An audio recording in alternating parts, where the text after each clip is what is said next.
Of the Art Lewis Show. Nice to have you with us. Coming up later on after the 10 o'clock news, we're going to talk to Clint Bryant. He's got a project going on called Boxes on Break, and we will talk to him about that and some other things. At 11 o'clock on Focus, we'll take a look at Rocket Grab Plus and see what's in the store in time for the holidays. But we begin this hour, as we do many times during the year, talking to the city manager of the city of Saginaw. We say good morning to Tim Morales. Tim, good morning. Good morning, Art. How are you? We're doing well. Hope you are too. Yes. So here we are with, 2 weeks left in the year, pretty much. As you look back on 2025, what kind of a year was it for the city of Saginaw? Well, I think we had a lot of progress on projects and a lot of new announcements that we'll have in the coming year. So I think it's pretty positive. If you look back on the year, we've done a lot of infrastructure work in the city, from the water plant and the water tower, parking ramps and streets. And then we look forward to 2026, and we had the CMU announcement, and we're planning with a lot of different organizations for development on the riverfront. So 25, you would say, was a good year, and 26 looks to be a good year. Yep, I would say that. Emphatically. We have, and we're going to have even more infrastructure work next year. So I know people don't always like seeing the barrels and rerouting, but it's all positive. Just for a minute, let's talk about the medical school. There was, there's great hope for that, and it looks like it's going to come to fruition. There seemed to be a little bit of controversy as to where the school building is going to be built as opposed to the rest of the project on Washington. Any thoughts on that? Projects do evolve over time. I understand that, and we were planning for a location in one spot. It's within probably a football field or two of where we had planned, across the street on my Michigan campus. We're still going to get all the benefits of having the physicians trained here, the increased health benefits that we talked about, and help at both hospitals. So that's all positive. Still more students downtown, more people working downtown at the college. So that's all positive. We're still getting all of those positive benefits, but now we have an opportunity on the riverfront for additional development, which before we were planning on having all the spaces filled, and it was a limited amount of space. So there were other organizations that maybe couldn't be there, and now we have that opportunity. So I think it's positive. We've seen the proposals with the buildings and everything. So if we take the medical school, just that portion out, do you expect the rest of that project will be built as envisioned? And because there was going to be apartments and restaurants and offices and all kinds of things in there. Yeah, I still expect additional development, and in fact, we're already seeing that. But beyond what was originally planned, we know that TriStar had their groundbreaking this fall, and I don't believe that building was in the initial plans for the medical diamond. So I think you'll see even additional infill down all the way to Garber Management Building and MCVI. But I expect that there will be. And I never like to make announcements for other organizations, but based upon who we're working with and planning, I think we'll have plenty of development on that site. Good. One other development issue, and that is the City Hall itself. How's that coming? Well, I hope you're not hearing the background noise that's going on above me. Okay. But, we're relocated, city manager's office back in City Hall, but we're not in our city manager's office on the second floor. They're working on the second floor now, so 2 of the 3 floors are completed.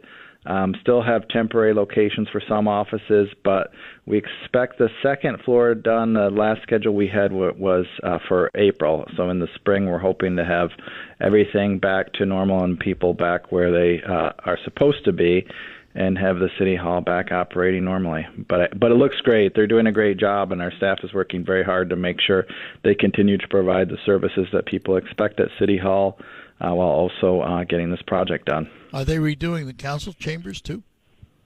To some degree, that will. People ask me, "Are you still going to have the woodwork?" And Yeah. yes, that's still going to be there. And the main work in the chambers is going to be new HVAC, electrical, and then it's going to cause a need to drop the ceiling slightly. But that should be the only noticeable items. So by April, then you expect the project to be totally done? That's what we're hoping for. It's almost 100-year-old building, so they always run into different issues here that may or may not be expected. So that could change, but that's our schedule for now. Yeah, I live in a 100-plus-year-old house. I understand that. Yeah, yes, exactly. Yeah, around every corner. So, what is your fiscal year? Because it's not the calendar year, is it? Mm-hmm. Our fiscal year ends June 30th. So at our last council meeting past Monday, we did have our audit report. So we have our audit done. We have a clean audit, good review by our auditors, and we're still in a very good financial position. And looking ahead to 26, 27? Yep, I think so June 30th, that's when our new budget starts. So we're almost halfway through that budget cycle, and we're on budget for our current year. Our audit actually showed that we increased revenues. The city of Saginaw's largest revenue source, because of the tax cap, is our income tax. That increased by about $600,000, which is showing us that the businesses in the city are adding staff. I went back and looked at that based upon a question from council, and 4 of our 5 largest employers significantly increased. So that's either pay increases or increasing staff, and it was Covenant, My Michigan Health, and GM. Those 3 had a pretty significant increase, and then CMU Medical was also increase in income tax paid to the city. So it's great. Interesting when you look at the history of Saginaw, it's come through various ages of industrialization and what have you. When I came here in '74, it was definitely a GM town, if you will. It's turned into a medical center now, hasn't it? More than the auto industry. Definitely medical and education. We always go through that history and the way the economy changes. And Saginaw was a lumber town first. That's how it started, and that's how it grew. And then the lumber industry declined, and then it was automotive manufacturing and related manufacturing, and then that declined in the city. And now Covenant and My Michigan are 2 of our largest employers, along with the VA hospital as well. And then now we're having more medical education, and we're trying to expand that in the city with CMU and also Saginaw Valley State University. So, and that medical industry isn't one that typically declines like a manufacturing or timber, because it's something that people always need. Saginaw is a medical center for much of northern Michigan. All right, hang on, Tim. I got to take a quick break, and we'll be back. We're talking to Tim Morales. He is the city manager of the city of Saginaw. Hi, I'm Katie.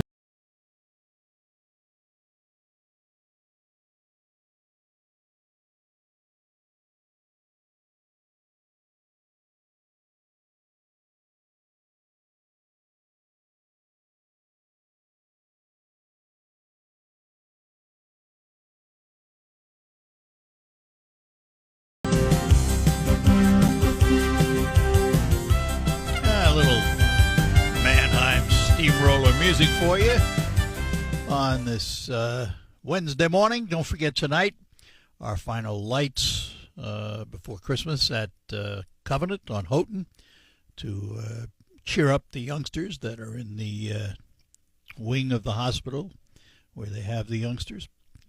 Have lots of first responders there, and lots of lights and sirens, and everything goes off at 6 o'clock. There'll be hot chocolate and goodies from Miles Market and the hospital. So come on out. And if you can bring an unwrapped toy, that would be nice too. And that goes into the hospital for the youngsters who have to unfortunately be there during the holiday season. We're talking to Saginaw City Manager Tim Morales. Tim, I guess it's pretty hard to have a conversation about communities like Saginaw and others without talking about housing. Do we see any light at the end of the tunnel to get lots of new housing in Saginaw? Well, I think that that's a topic where you look at various types of housing because our previous housing study showed a need for, particularly downtown and in Old Town, for rental housing. That's what a lot of people wanted. I think that will be coming. I think you'll see more construction in the new year. But the other one we're looking at is single family housing. That's a little bit more difficult to attract, and then affordable housing is another issue that we're looking at. So, we have partners that we work with. Habitat for Humanity does a lot of new home building. Covenant has a project that they're working on for housing affordability. Particularly, I think right now they're looking at single-family homes for their employees who need help getting into homes, and those are great programs for both those organizations.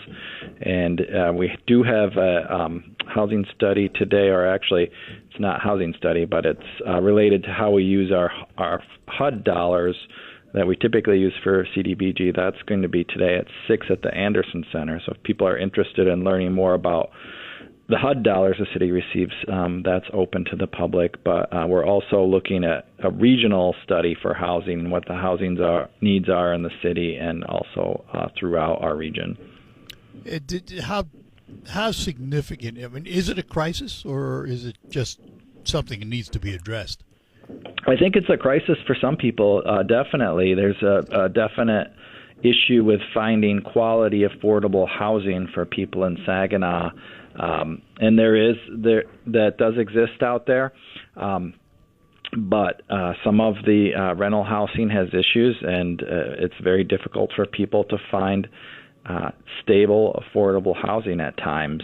We did have a program through ARPA that council supported, and city staff administered for people who own their homes to help them keep them in their homes. It was our furnace, roof, and windows program. That was worked very well, and we helped hundreds and hundreds of people in the city that needed those upgrades to their homes and keep them in their homes and improve their homes.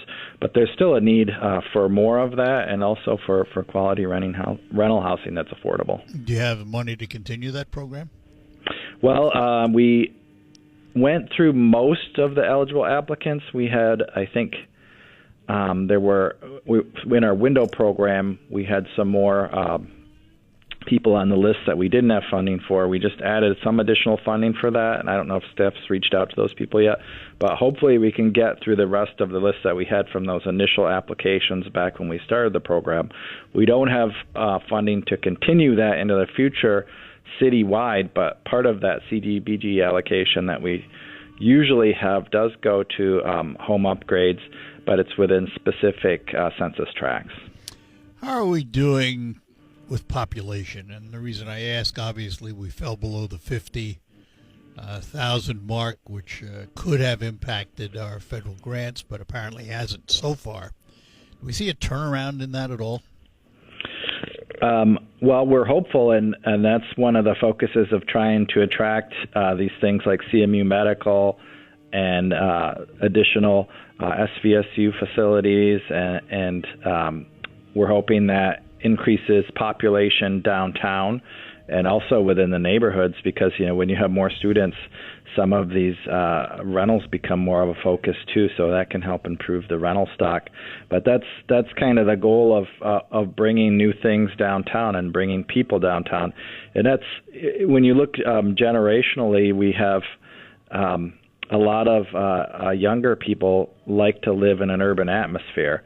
So if we can create that downtown by new development in an old town, which I think is also actually growing, that's a big positive impact on our population. We also have a brand new high school in Sassa as well, or revamped Sassa and Hanley schools. Those, I think, are having a positive impact on the city too. So we're hoping with all those new items that it does stabilize and increase our population. Yeah, it seems there's a lot of positive news to be had if you want to look for it. Definitely, yes.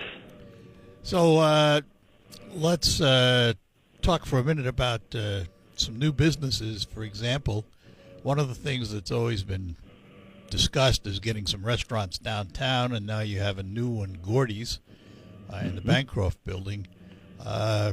It's nice to see some development down there.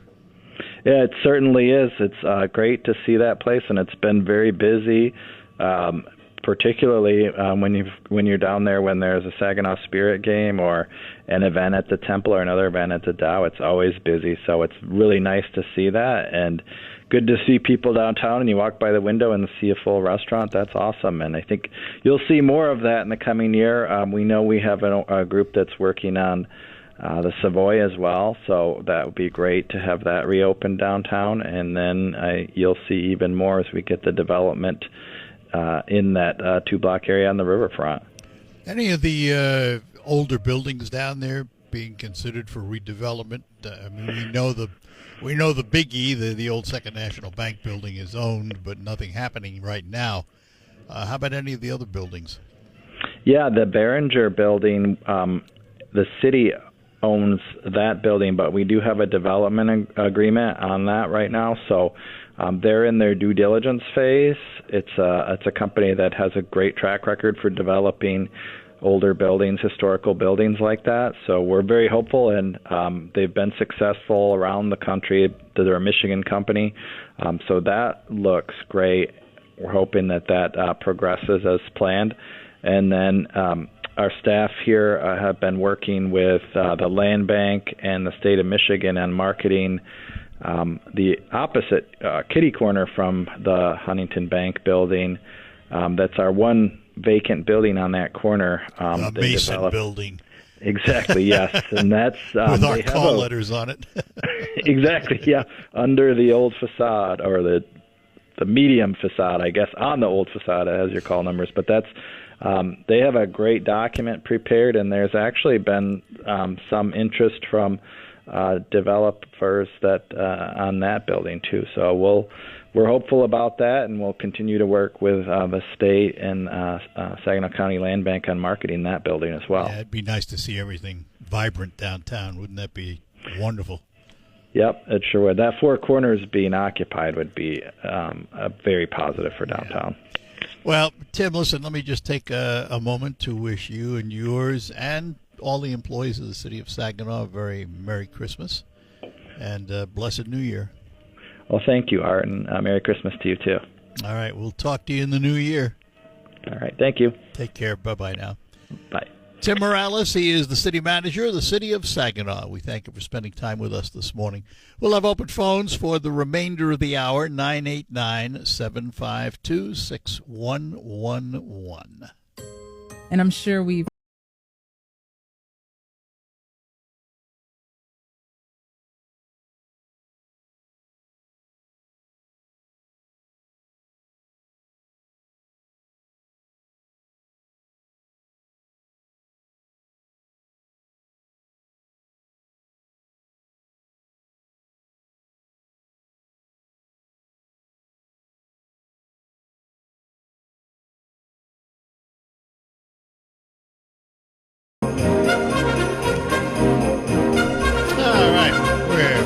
back with you here on the Art Lewis Show, our open line portion right up through 10 o'clock, and we begin with Mark this morning. Good morning, Mark.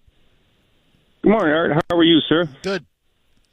Hey, there was a shooting a couple days ago, I believe Brown University, where some Jewish people were shot.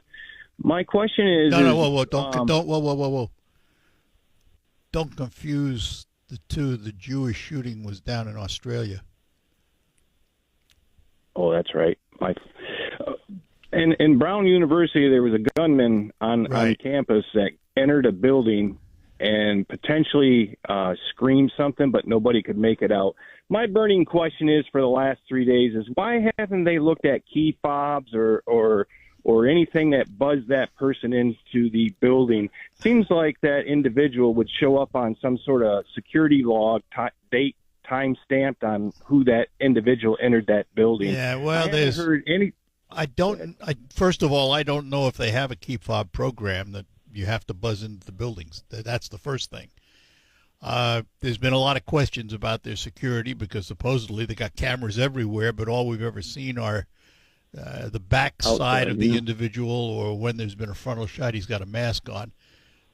Yeah. So I it's hard to know, but I suspect, as is in the case of all of these types of things, there's a lot going on you never hear about. I'm sure they look at everything they have, trying to deduce who did it. If there are identifiable key fobs, then I'm sure they've looked at them. Maybe they didn't tell them what they wanted to know. And a lot of that stuff they don't give out to the public. Well, on the Facebook this morning, they had on there that the individual of interest was scrubbing their internet or their internet traces. When you say they had it on, who was the they? What do you mean? The person of interest. Well, no, that's not what I mean. That was not what I mean. You said on Facebook, they said. Yeah. Well, who are the they that said it? Certain news organizations are reporting that he had scrubbed he's starting to scrub his Facebook traces, or where he's been and so forth. Well, so I find that interesting. Here's why. Yeah. If they know that he's been scrubbing his Facebook page, how do they know that if they don't know who he is? Exactly. That's why I go back to the key fob thing. Do they know who this individual is and just can't get this individual? That's what I haven't told us. I don't know. But it's an interesting question. There's been so many shootings. You think doors would have been in the Columbine taken care of way back then. So that's why I was going back to the key fob or what have you, that the door should have been secured. Well, it should have been, but we don't know if it was. But yes, right. And the possibility is that they do know who it is and they're not telling us for whatever reason. They don't want to spook them and chase them away or whatever. There's all kinds of reasons information isn't put out there. Right. Hey, so Biden's looking to build a $200 million library, and he's struggling to get funds. Do you think he should scale back and maybe focus on a bookmobile as opposed to an actual... No, he'll find the money. Somebody will come forth with it. They always do.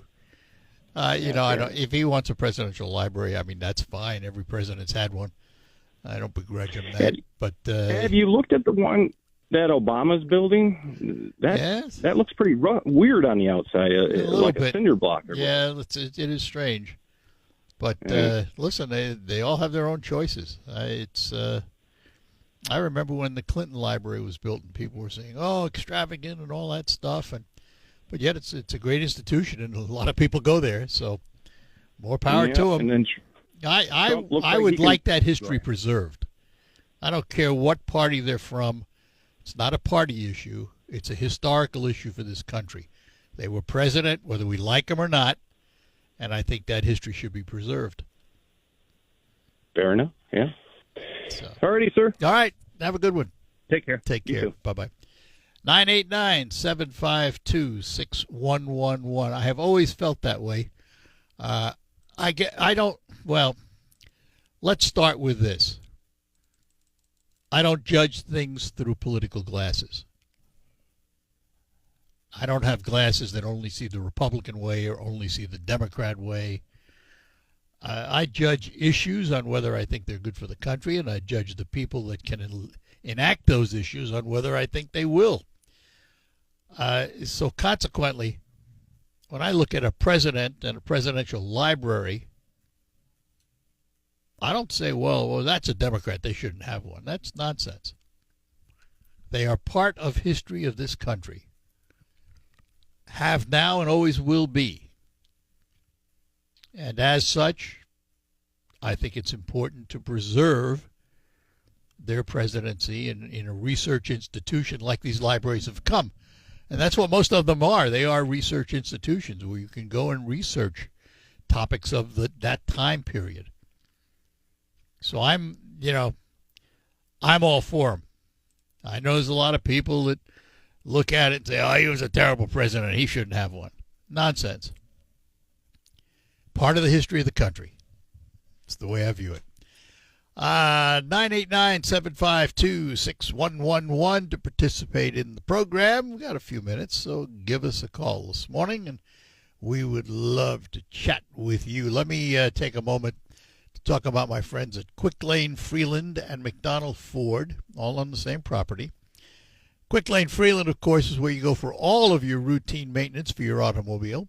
That includes tires, which they sell all their tires at just $5 over cost. That includes winter tires. Yes, there are such things as winter tires, and they are different than the tires you drive on year-round. And I've asked John from Quick Lane Freeland to explain that. Hello, Art. Yes, winter tires are made with a pliable rubber compound that includes silica to stay flexible and maintain grip in freezing temperatures, unlike harder all-season tires which stiffen and lose traction in the cold. This flexible compound allows the tire to better conform to the road surface, providing superior grip and traction on snow and ice to keep you safe. Thanks, John. So if you have a question about tires, Quick Lane Freeland is the place to get your answers. And remember, all tires just $5 over cost at Quick Lane Freeland. Have them check your tires, have them check your cooling system while you're there.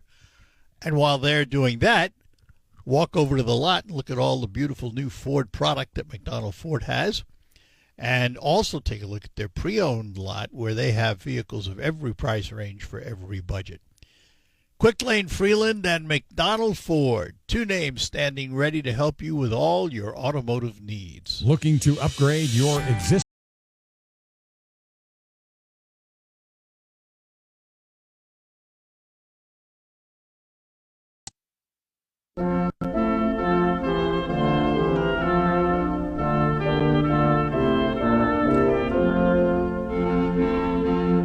All right, we're back with you and back to our phones. Joe is in Saginaw. Joe, good morning to you. Hi, Art. Good morning. How are you? I'm doing well, sir. I called to ask for your opinion. Uh-oh. No, it's okay. Apparently, we're going to be selling NVIDIA's advanced chips to China. And I don't know enough about that stuff, but I'm somewhat concerned. My understanding is that we still hold a technological advantage over China, and I'm concerned they've converted land areas in the Pacific to staging stations for their military if they need them, and they've been very aggressive economically. Do you have any opinion on that particular sale? Well, I'm not a fan. The reality is, maybe NVIDIA has those AI chips the world needs, but China's been holding us up for how long with chips? I mean, most of the stuff we get comes from there. I just think that we don't need to do anything to enhance their industrial complex and their ability to steal technology. That part of the reason I called was because I admire the Chinese for their ability to so rapidly advance from what they were to the modern country they are today. But by the same token, they've captured the rare earth minerals, and they've been very aggressive in South America and Africa in terms of acquiring resources, and they're not sharing those necessarily with the rest of the world. So, they are for a price. The one thing, the thing that caused me to call you was I read a report, and I don't know how accurate it is, and I haven't done a lot of research, but the basic idea behind it was that most researchers would agree that we hold a significant edge over China in our technology, that we actually have the brains and the chips that they don't have. They have a lot of engineers, they have a lot of resources, but they don't have that advanced stuff. And so I got to tell you, I question some of that. And the reason, they're experts at stealing stuff. They have stolen technology from us for decades.